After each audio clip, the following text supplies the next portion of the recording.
Hey,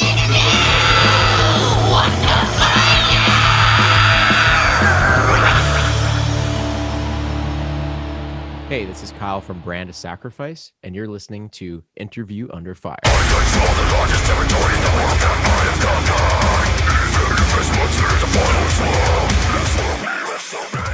All right, everyone, how's it going? Welcome back to another new edition of Interview Under Fire. This is your host, Sunny, this time along with Kyle Anderson. Quite the honor. Thank you so much for joining our podcast today in IOF. You know, Kyle, this is an important yet exciting time coming up here in the month of March for you and the rest of the guys over at the mighty Brand of Sacrifice, or you guys also known as the Branded Ones, with the release of your newest studio album, Lifeblood, drops March 5th on Blood Blast distribution. And I just want to say, congratulations on all of the well-deserved recognition it's been getting so far. You know, shout outs to the other revered publications like Metal Injection, Loudwire, Knotfest, Metal Sucks. That list goes on. And I want to shout out to your manager, Brad. You know, I've followed Brad for, on his work with Banger and before that for a long time. And he's the best at his business at what he does. So shout out to Brad as well. You know, so much to unravel about this beast of a record. But before we get to that, Kyle, I'm going to ask a very important question to start things off. It's a simple one. How are you, man? Because considering where we are all at our lives at this point, you know, how's life in Toronto right now? Well, in Toronto, we just started opening things up a little bit. We were under sort of state of emergency for a while. Right. And we had most of the businesses closed except the essentials. So that's starting to change a little bit. I'm hoping to get back to the gym. That would be nice. Of course. Same here, so man. I've been all right. I've been very excited about the record. That's been sort of keeping me sane and keeping me busy. But that said, I made a post today on Facebook talking about how I was binging the show Superstore on Netflix. And I realized that I was really into the show, not because it's a great show, because it is. It is. It's a connection to Walmart, which is kind of my second home while I'm on the road, because we always stop at Walmart every day. Takes you back to fuel up and whatnot. So it's kind of a way for me to feel like, you know, I'm connected still in a sense. So bit weird, but that's something I've noticed has been happening lately. Hey, making the best of a situation is easier said than done. And I tell this to all my guests. You know, Kyle, life as of late, many of us have also been away from the stage a lot, you know, fans and musicians alike. Mm-hmm. But how are you keeping up your monstrous vocals these days? Is that affecting your musicianship? Has anything changed for your routine wise lately, if at all? I haven't been doing vocals as much as I would if I'm on the road, but that's pretty normal. I usually will take breaks when I'm off the road. But I have been recording. I've done some features, and the entire record was actually written and recorded during COVID. So as far as that goes, it's pretty fresh. It's not something we've been sitting on for a year or anything like that. It was written very recently. So I've been tending to my vocals in that sense, recording a lot.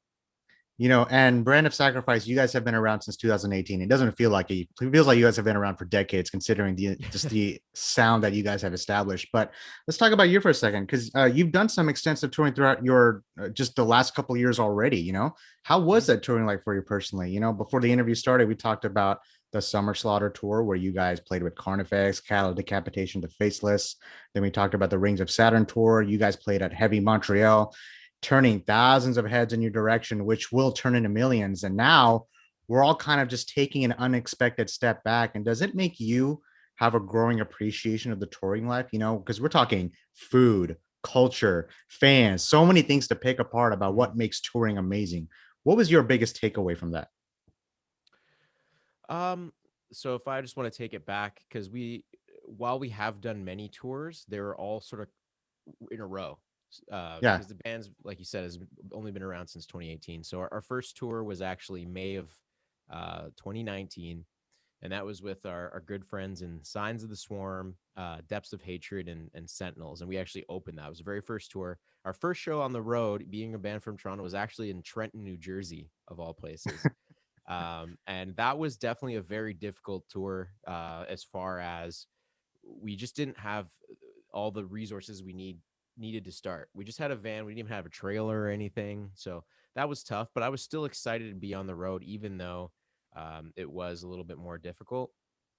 And right from there, surprisingly, then we then got the opportunity to join the Summer Slaughter tour was something we actually had to confirm within like that next hour kind of thing. Wow. I think the original band that was going to open up didn't pan out. So we confirmed it right away and jumped on that. We got a few more resources, but we didn't have air conditioning that tour. And it was blazing hot during the summer, of course, in many parts of the states that we were visiting and Canada.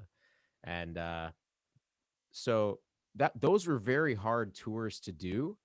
But I would not change them for one thing, and also I would go back to that in an instant if I could right now, based on how where we're at right now with the pandemic. If I Yeah. could go back to those times and be blazing hot without air conditioning, I would totally do it. That's how much I love being on the road. So Yeah, it's always those little things that start to stand out when you look back. I mean, I don't know how it was. I'm sure it was the same way for you before the pandemic started. I was at a show every week, covering, amazing, talented artists like yourselves. And now we're almost a year removed from the experience. And a very popular topic on Interview Under Fire for the last year. I can't believe it's been a year already. I mean, we're coming up on that date pretty soon, and you've seen this. A lot of bands have done it, live streaming. A lot of the bands, what they do on stage, are taking it on the screen, like we're doing right now. mhm. Obviously, these interviews would be in person.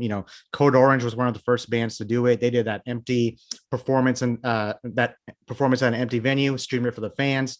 We've had bands like Lamb of God and Behemoth. August Burns Red came on the show. They talked about their experience on doing the live streaming. But let me ask you this: considering what you just talked about, with all the experience that you've taken in, with all the people that you've met, the collaborations, just the places you've been, do you think that the quarantine induced live streaming surge that's going on right now, is that going to affect the touring musician business going forward through your perspective? Like, do you still see bands doing something like this even after all this is over? I think it's possible that it will remain. It won't be as frequent because it's the only Hmm. option right now. But I think there is definitely a place for it. I think bands maybe that are taking a break or writing a record, that's something that would be nice to supplement in the meantime if they can't be on the road.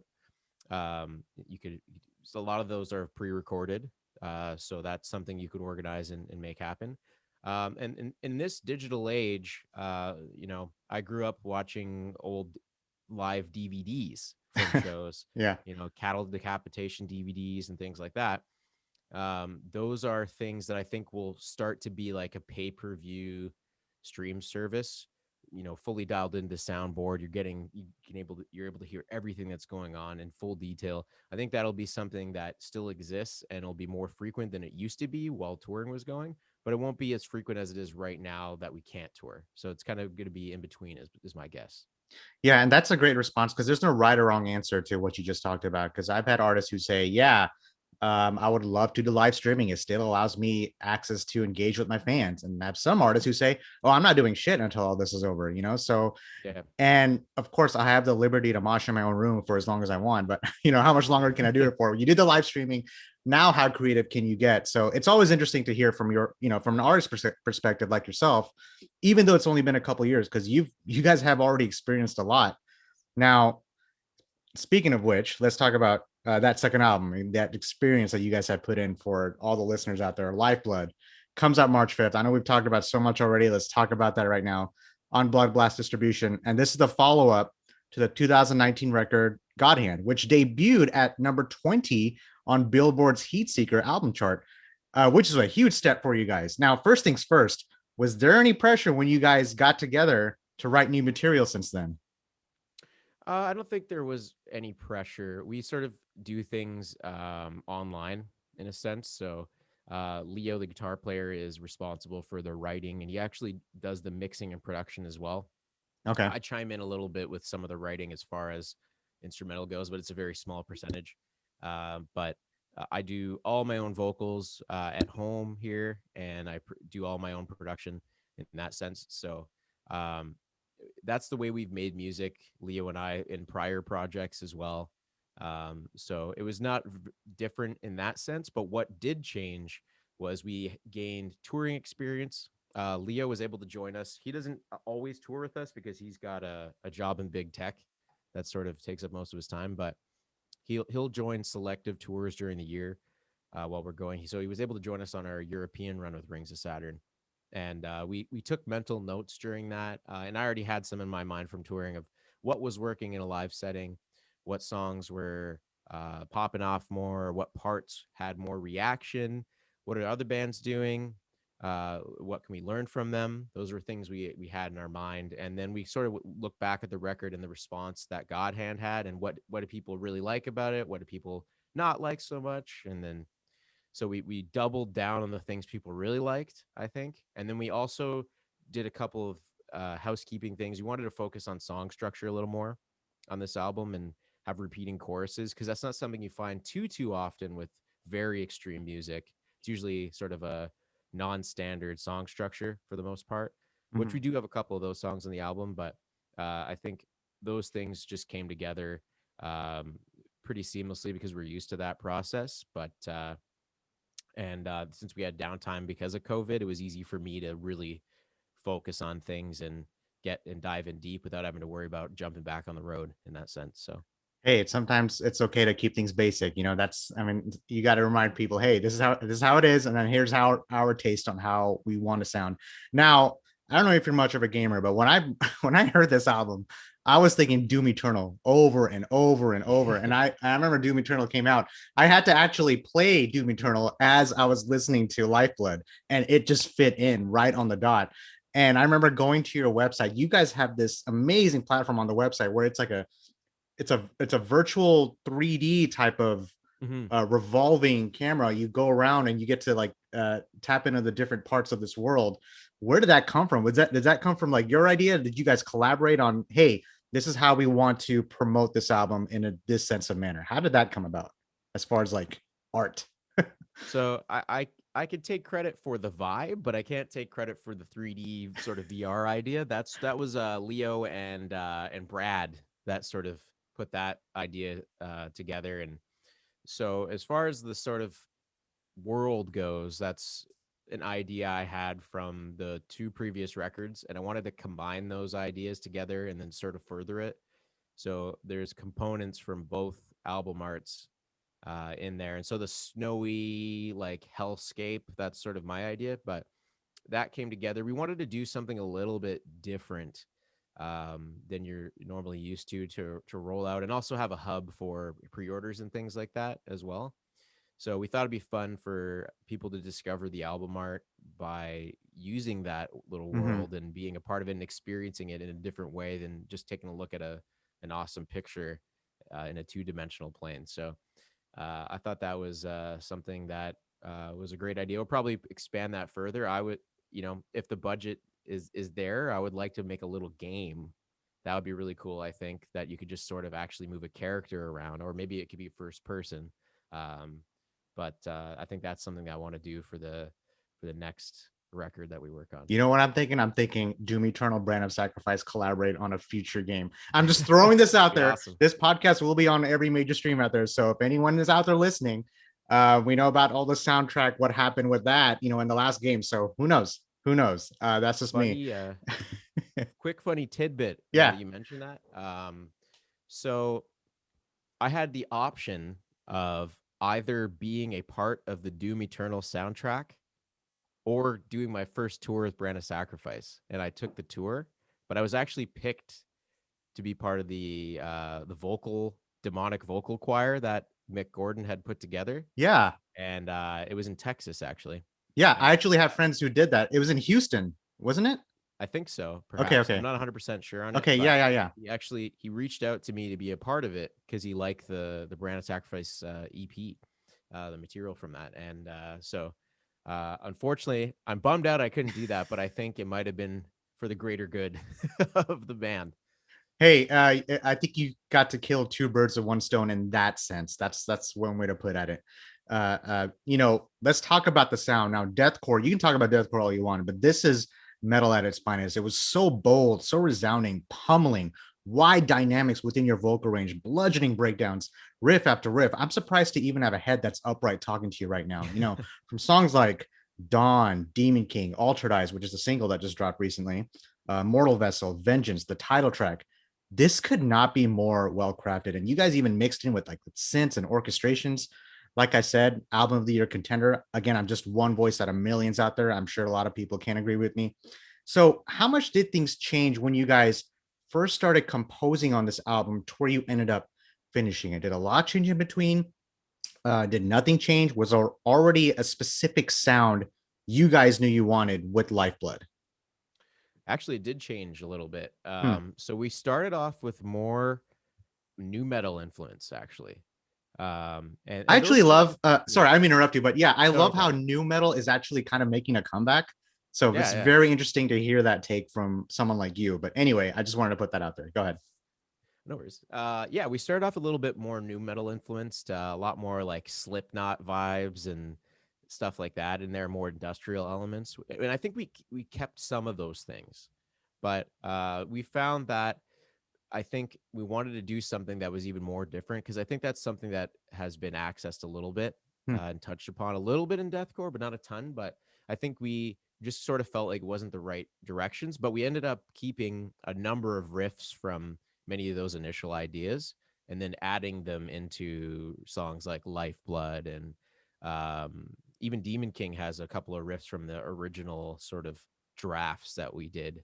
Um, as far as vocals go, that was all pretty much done over time on the final songs that you hear. There was one that we actually canned that I did pretty much finish, but as far as the sound went, we sort of started with that new metal direction and we changed it, and then we ended up filtering a couple more songs that we Hmm. just felt weren't up to snuff in that sense. And then I think the last song that we actually wrote was Lifeblood, the title track. That was the last song because I said I think we need another song that calls back to a couple of songs from our previous releases in a sense, but also furthers the sound that we're going for. So, but yeah, there was definitely a few edits. It wasn't a vision that started off; it was sort of built over time. And I'm sure there was a sense of comfortability in the studio for you and the rest of the guys, knowing that you had someone like Leo Mhm. working on this album. Oh yeah, it's him and I. He's the best person I've ever worked with in general from any standpoint, whether it's production or writing or anything like that. We can really work together well and efficiently too, for the most part. So I wouldn't really want to work with anybody else, to be honest with you.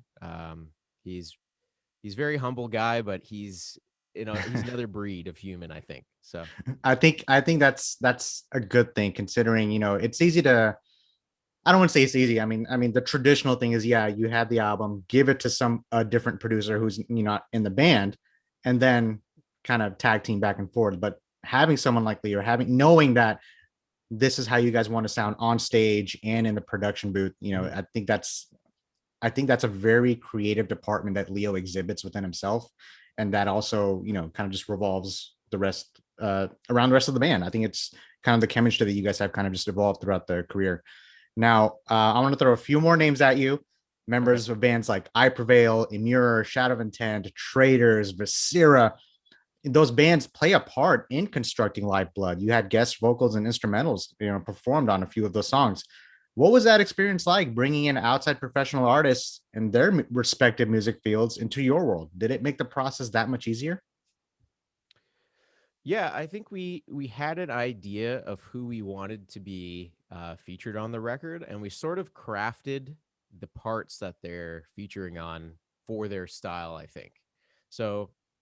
Like for example, the part that Tyler from Traders is on, that Mm-hmm. section was definitely built to be inspired by Traders in that sense and how they would approach things, but with the boss flavor, of course.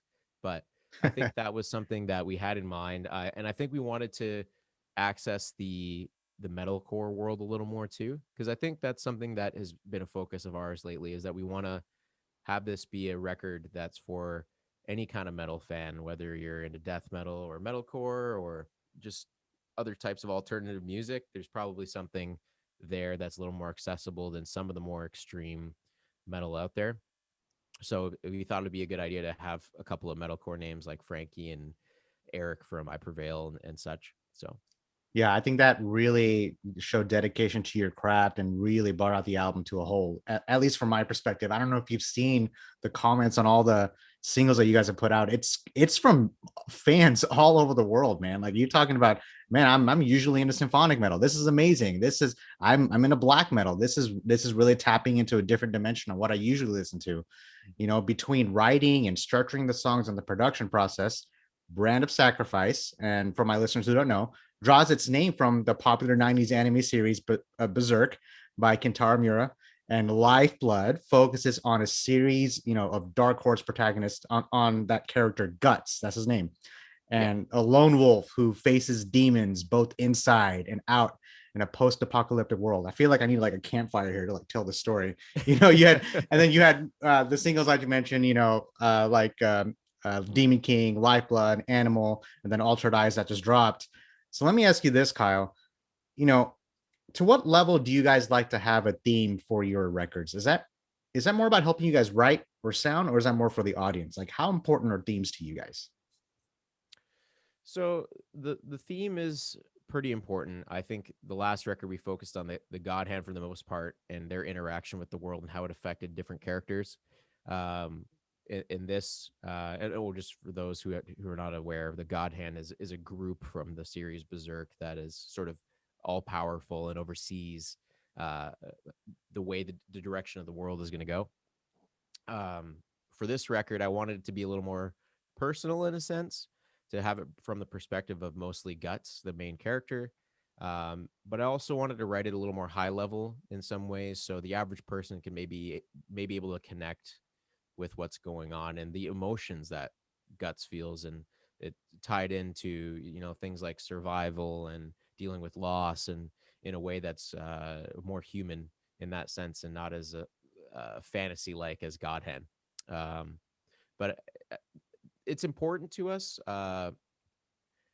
It's hard to say if that's. I don't know how to answer that exactly, because originally the band was started off for fun as a side project, merely to just do one EP and call it that. Like it wasn't something that was meant to be a real band, if anything.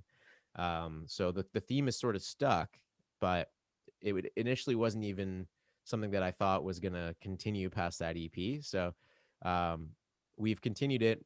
Will that theme continue of the manga or the anime? Maybe not on the next record, but I think a theme of some sort is important to a record to sort of tie everything together. I always wonder when it comes to something like this because it's very interesting the way you guys have drawn out your theme. You know, you can talk about the anime series, but then I was wondering when you ever think about collaborations. Like it's like, okay, this is what I want to do. Like, let's say you did, I don't know, an album about Star Wars. Oh, okay, George Lucas reached out to me or something like that. I mean, God forbid. I mean, I don't know if that's going to happen, but something like that. You ever think about, people who are, fans of Berserk, who have maybe no connection to metal whatsoever, and then discover you guys? Have you had any interactions like that as far as that is concerned? I always wonder about that. Yeah, we've had both ways.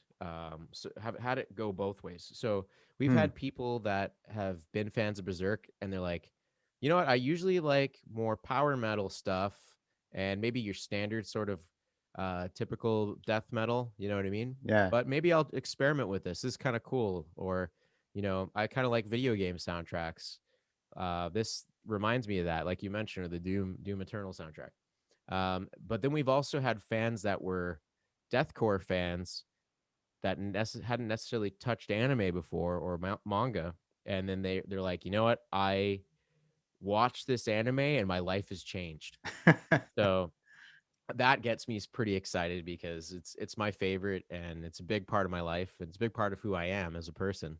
To see that people coming from one arena that I love joining another. So From the different experiences and perspectives in your timeline that you have taken in, which we've discussed about so far, whether it's the Summer Slaughter tour, Heavy Montreal, playing with bands like Shadow of Intent, Cattle Decapitation, hitting charts worldwide with the music you've already put out, have your aspirations as a person or a band, have they changed or evolved since when you first started performing in the industry? Do you see things differently today?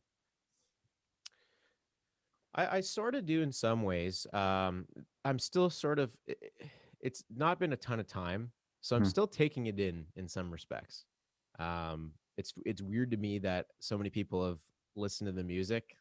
It's not weird, but I feel weird about it because I'm not used to something like that. But I'm very thankful for it. As far as where the band is headed in the trajectory and the goals, I think those we're trying to think about the next steps always. But mainly, I want to tailor things to the people that have been with us since day one and things like that. I would love to one day be able to tour a Slipknot or something like that. But, uh, I think we're definitely trying to think about how we can grow as a band and what steps we can take to do that. Um, and I think it's a combination of releasing the music and outside of the box marketing, which is something we focused on with this record, the VR site and so forth. Yeah. Let me tell you something. The publications I mentioned earlier in the interview, that's not by accident, man. So don't be surprised if you guys are with Slipknot even after all this craziness is over. I mean, I know and you're one of the most humble guests I've had on the show. It's important to stay humble. You don't want to get over your head and anything of all the success that you guys had. And I really love that answer because it shows that you're still you're still furthering yourself as a musician, as an artist, as a performer, and as a person. I think that's all equally important. And I think that just goes hand in hand with the work that you put out. But Kyle, this has been such an honor. I'm going to let you go here. We're running out of time, but do you have any, last words, any shout outs, anything you would like to plug in as far as Brand of Sacrifice? I don't know, new music video you can talk about, something like that. I know it's like a week away from the Lifeblood drop, but just anything you want to just put out there before we end the show. Sure. Yeah. We've actually, right before I jumped in with you here, we just launched some new vinyl. We restocked the store, and it's all based on my favorite characters in the Ninja Turtles. So Awesome, dude. a red. I feel like we could do like just a nerd episode. Just that would be a whole different episode by itself. So we'll put that on our back pocket. Anyway, go ahead. No worries. Yeah, we got a color of vinyl for all the turtles, and we also put out like an exclusive T-shirt which has the turtles on it. And then I just want to shout out my friends that were in the bands that I mentioned on our first tour, Signs of the Swarm. They just put out a new song called The Collection. Really cool song. Depths of Hatred, they have a new record coming out soon. And Sentinels just put out a new song as well. So all four of those bands from the beginning tour just put out new music. So check those guys out. And everyone who's listening, this is Kyle Anderson from Brand of Sacrifice. Don't forget to please pick up Lifeblood on March 5th on Blood Blast distribution. If you can't purchase the record because the bands can't do it without your help, you can listen to this podcast on interviewonfire.com on all major podcast streams out there. Kyle, let's stay in touch, man. Hopefully we can do this one day when you guys come to Dallas. And you be safe out there in Toronto, man. Congratulations on Lifeblood. Thank you, man. Thank you for having me.